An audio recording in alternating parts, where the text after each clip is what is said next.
Culture Club, brought to you by Hanom. My name is Sophia Perez. I am a multimedia storyteller in the CNMI, and I also work as a program officer for the Northern Marianas Humanities Council. I started storytelling and telling stories about the Marianas specifically when I began interviewing my grandfather, who was born in Saipan and raised on Guam, and was on Guam in like 11 years old-ish during the occupation. So I grew up in California, and I started interviewing him about his experience, and that kind of opened my eyes to a whole element of my heritage that I knew basically nothing about.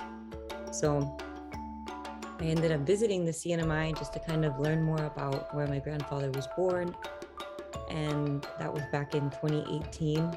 I moved there shortly after, and I've been there ever since.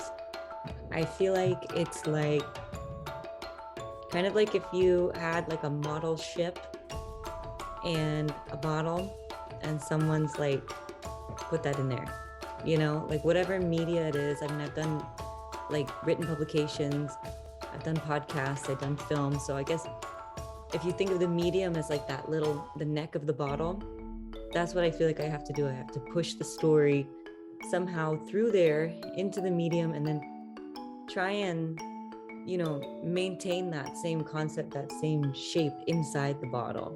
So it's kind of stressful. I prefer listening to the story.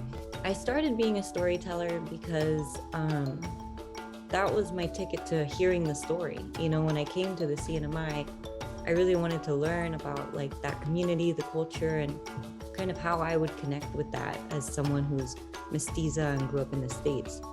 And if I wrote the stories about people, that was my excuse to go talk to someone who I otherwise didn't know, and to be able to ask them about things that are so interesting and kind of personal to them, and they would share it with me because I was a reporter. And then as I got to know more and more stories, sometimes someone would tell me a story and I would start to feel like people need to know about this.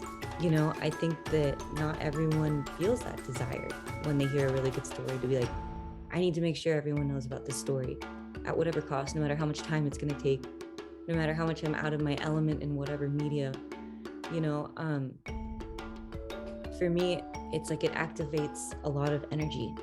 So that's just part of my truth, I guess, and that's part of why I try so hard at it. I don't always succeed, but that's what keeps me going. I did not train. I just started doing it, and I just wasn't good at it for a long time, and I'm building skills.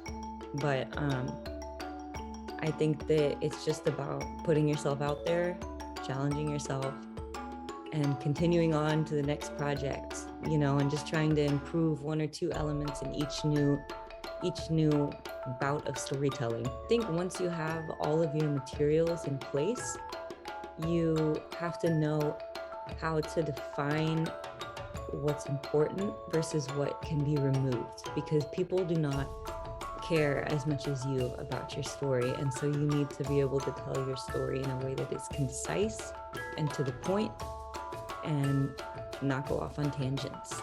I think probably how much it's a battle for attention, you know, to get your narrative across, and how that battle is something that you fight every second of your story. Whereas if you're just used to telling stories in conversation, you know, you have a captive audience.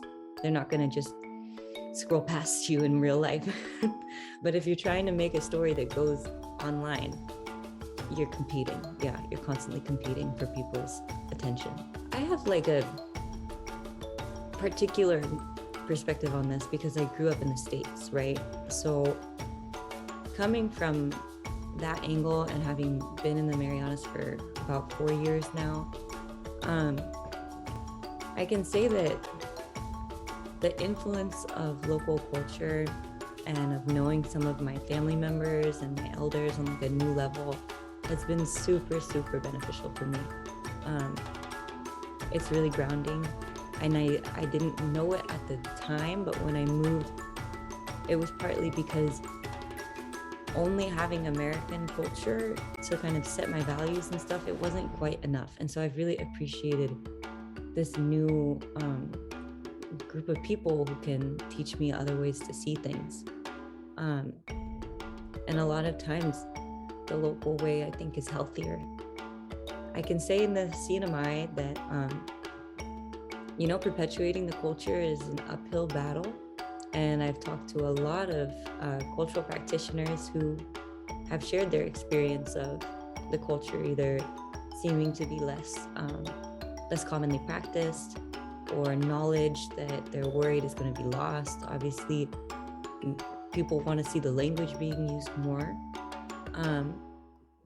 But I don't want to downplay the contributions of some of these leaders who really are taking steps to fix what they see as a serious problem.